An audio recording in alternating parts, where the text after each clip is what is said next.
ఇంట్లో భారీగా నగదు బయటపడిన వ్యవహారంలో న్యాయమూర్తి జస్టిస్ యశ్వంత్ వర్మ అభిశంసనకు సంబంధించిన ప్రక్రియను లోక్సభ స్పీకర్ ఓం బిర్లా ప్రారంభించారు. ఇక ఆయనపై వచ్చిన అభియోగాలపై విచారణ జరపడానికి 3 సభ్యులతో ఒక కమిటీని నియమించారు. న్యాయమూర్తుల చట్టం 1968లోని సెక్షన్ 3(2) కింద ఈ నిర్ణయం తీసుకున్నారు. ఈ కమిటీలో సుప్రీంకోర్టు న్యాయమూర్తి జస్టిస్ అరవింద్ కుమార్, మద్రాస్ హైకోర్టు న్యాయమూర్తి జస్టిస్ మణీంద్ర మోహన్ శ్రీవాస్తవ, కర్ణాటక హైకోర్టు న్యాయవాది బివి ఆచార్య సభ్యులుగా ఉన్నారు.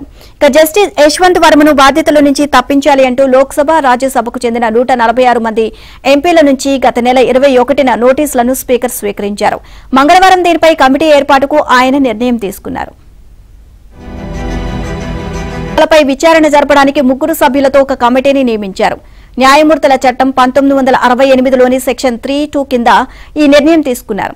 ఈ కమిటీలో సుప్రీంకోర్టు న్యాయమూర్తి జస్టిస్ అరవింద్ కుమార్, మద్రాస్ హైకోర్టు న్యాయమూర్తి జస్టిస్ మణీంద్ర మోహన్ శ్రీవాస్తవ, కర్ణాటక హైకోర్టు న్యాయవాది బివి ఆచార్య సభ్యులుగా ఉన్నారు. ఇక జస్టిస్ యశ్వంత్ వర్మను బాధ్యతల నుంచి తప్పించాలి అంటూ లోక్సభ, రాజ్యసభకు చెందిన 146 మంది ఎంపీల నుంచి గత నెల 21న నోటీసులను స్పీకర్ స్వీకరించారు. మంగళవారం దీనిపై కమిటీ ఏర్పాటుకు ఆయన నిర్ణయం తీసుకున్నారు.